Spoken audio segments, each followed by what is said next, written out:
Premier pas à Cusco.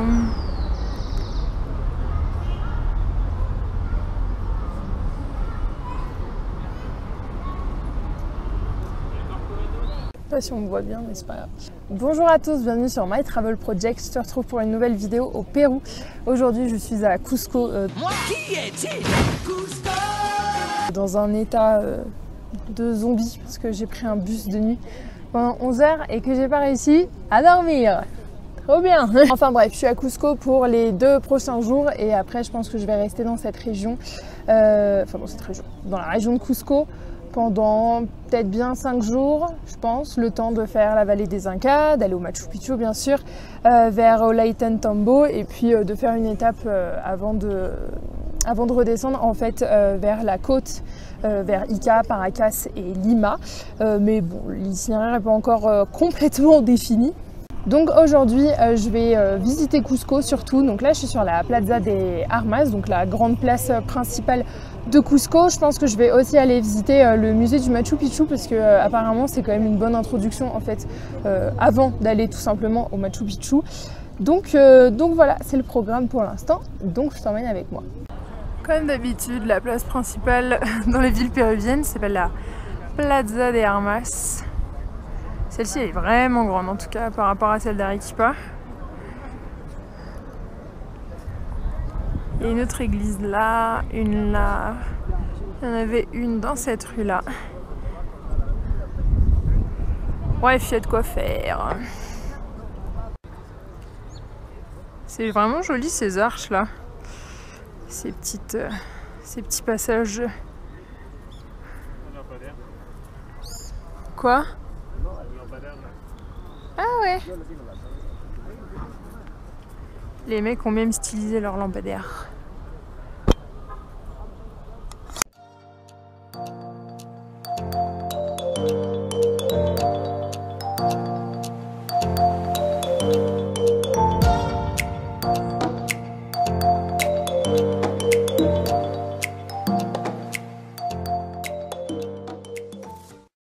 J'ai fait un tour dans le centre historique de Cusco et maintenant je vais aller au musée du Machu Picchu pour découvrir un peu ça avant d'y aller pour de bon.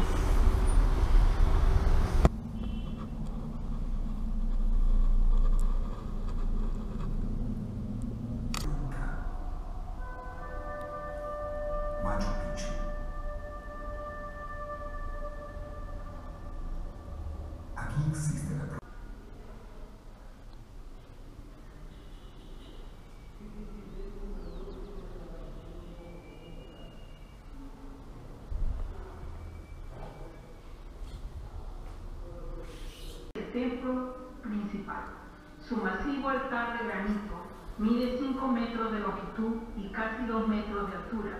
No muy lejos, frente a la plaza principal. Bon, c'est bien sympa en tout cas ce musée sur Machu Picchu. C'est vraiment intéressant, c'est hyper interactif surtout. Il y a beaucoup de panneaux en anglais pour expliquer. Franchement, je regrette pas du tout d'être venue. Et en plus, ils prennent les cartes étudiantes internationales. Donc j'ai payé que 10 soles au lieu de 20 soles.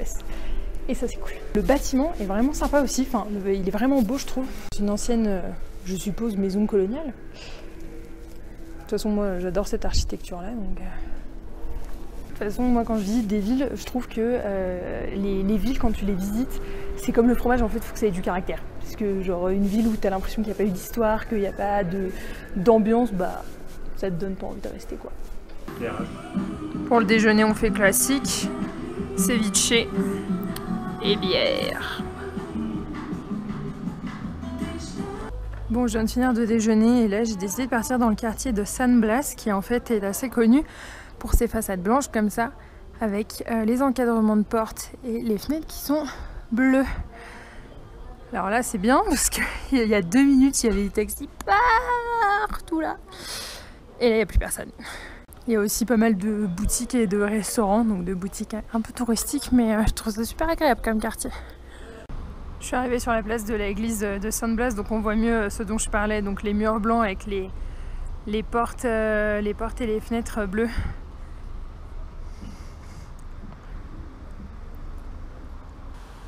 Ah, on voit bien d'ici. Donc, toute la place du quartier de San Blas et Cusco au fond, enfin derrière en dessous, mais ici aussi. Pas très beau là, il y avait des éclairs qui pétaient.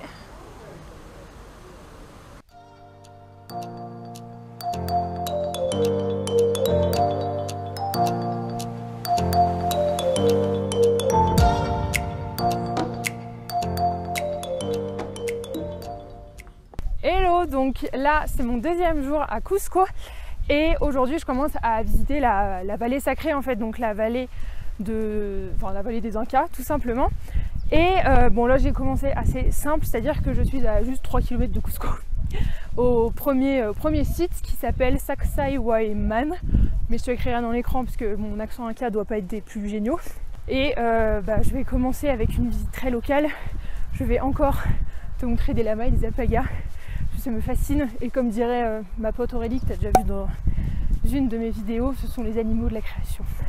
Donc je vais te montrer les lamas. Bon, sur une échelle de 1 à 100, je parle pas des premiers là, hein, parce qu'eux ils nous voient pas encore vus, mais genre les proches. Ah bah voilà, ça se barre, rien à foutre. Trop chou lui.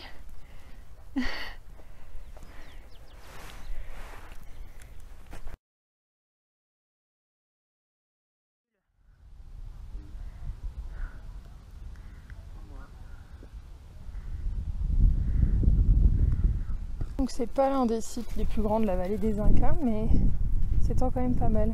Et d'ailleurs on voit là, il y a le Corcovado de Cusco en gros.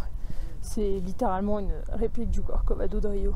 Le site termine par là en fait, et il s'étend tout là et là.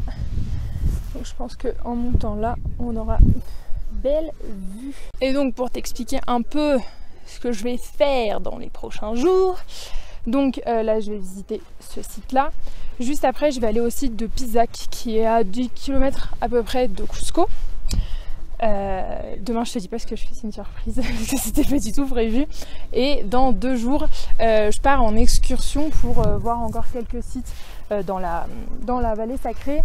Je vais aller voir Chinchero, je vais aller voir Morey, les salineras de Mara, et ensuite je pars de Cusco et j'arrive à Ollantaytambo qui est une ville qui, je crois que c'est la seule ville d'ailleurs de la vallée sacrée qui en fait a gardé son plan urbain Inca totalement intact. Donc ça va être très cool et ça va être très beau. Donc voilà ce que je vais visiter dans la vallée Inca.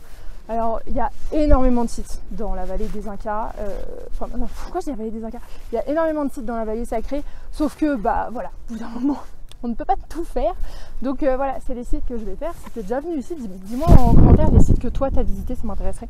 Donc voilà, allez, on va visiter ici.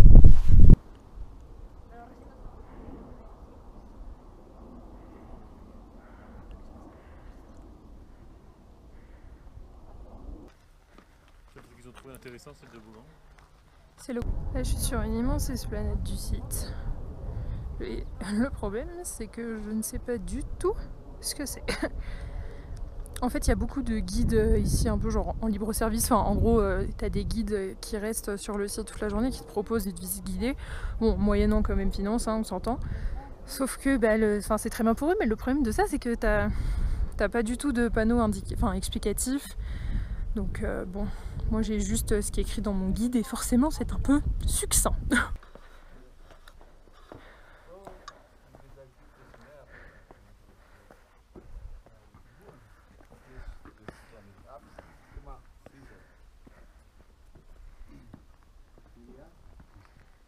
Je suis passée de l'autre côté du site, j'étais là il y a genre 3 minutes. Et hop. Eh, là-bas ils sont montés tout en haut. Ah ouais. Oula, on les voit pas trop, je vais te mettre une photo dans l'écran, ils sont tous là. Et donc là on va aller de ce côté là. Et en fait derrière cette colline, hop, il y a la vue sur Cusco, qu'on va avoir un beau point de vue. Regarde comme il est libre lui. Qui? À droite. Oh bébé! Franchement que j'arrête d'avoir une voix siniestre quand je parle des animaux. Oh, lui aussi vit sa meilleure vie. Hein.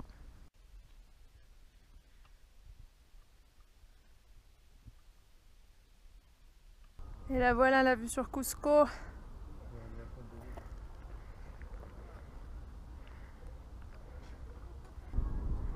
C'est pas une ville très grande au final. Hein. Enfin, par rapport à La Paz. Les Brésiliens, ils étaient tellement fiers de leur Corcovado. Ils en ont mis un Cusco. Oui, un peu plus petit que celui de Rio. Ah là là. J'ai perdu mes lunettes.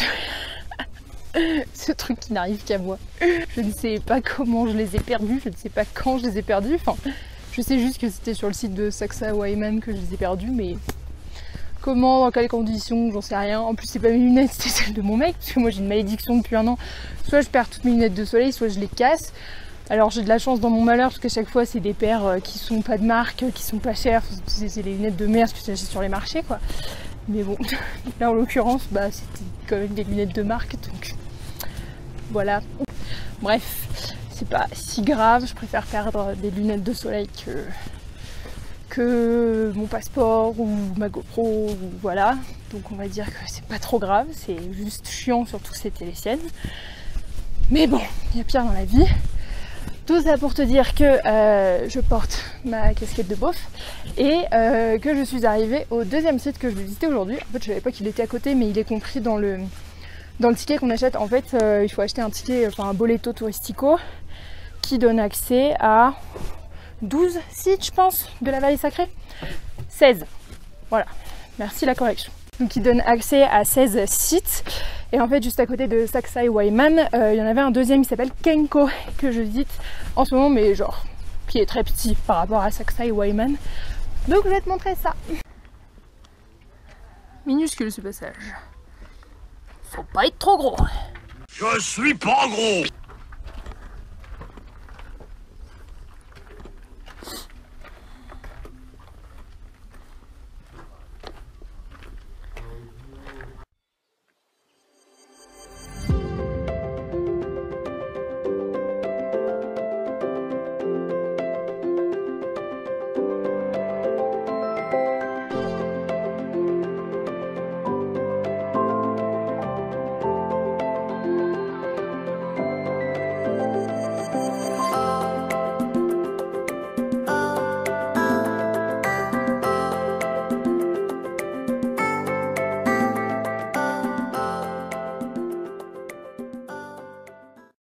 Je te retrouve bien plus tard, du genre le lendemain matin. Et en fait, je suis pas allée à Pisac parce que au niveau du ratio temps de trajet et temps passé sur place, c'était vraiment pas idéal. Enfin, aller-retour, il y avait genre 2h, 2h20 de trajet. Et sur place, j'aurais pu visiter genre pendant peut-être 45 minutes, 1 heure, parce que le site ferme à 17h, donc j'ai décidé de pas y aller, sachant que demain, je fais pas mal de sites de la vallée sacrée, donc c'est pas trop grave. Ce que j'ai fait à la place, c'est que je suis allée visiter le musée historique régional, histoire d'en savoir un peu plus quand même sur la région et la vallée des Incas. Je pense que c'était quand même une bonne introduction avant de visiter la vallée sacrée.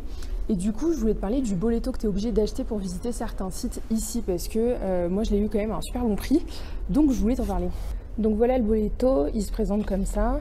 Et donc en fait avec le boleto complet, si je puis dire, tu as droit en fait d'entrer sur tous ces sites-là. Donc comme tu le vois, il y a genre 16 sites ou musées, comme là celui que j'ai tamponné, enfin que j'ai poinçonné, que tu peux visiter pendant une durée consécutive de 10 jours. Et normalement ce boleto il coûte 130 soles, ce qui est quand même pas très donné. Et en fait moi je pensais que les cartes étudiantes on pouvait les utiliser au Pérou que si on était étudiant péruvien, et en fait pas du tout. Il faut juste venir avec sa carte étudiante et un document d'identité, et il faut aussi avoir moins de 25 ans. Donc moi au lieu de l'avoir à 130, je l'ai eu à 70, donc c'est plutôt cool. Bon, en gros tout ça pour te dire de pas oublier ta carte étudiante en fait quand tu viens au Pérou, parce que moi c'est la deuxième fois que je paye genre 50% sur un ticket d'entrée au lieu de genre 130 ou 150 soles, je crois, ce qui est quand même pas négligeable, parce que je trouve que le Pérou c'est pas aussi abordable qu'on le dit. Bon, je pense que cette vidéo est déjà assez longue, du coup je vais te laisser. J'espère que la vidéo t'aura plu. N'hésite pas à me dire en commentaire ce que t'en as pensé, n'hésite pas à me dire si t'es déjà venu aussi au Pérou, dans la vallée sacrée et tout ça, et nous on se retrouve bientôt pour une prochaine vidéo. Ciao.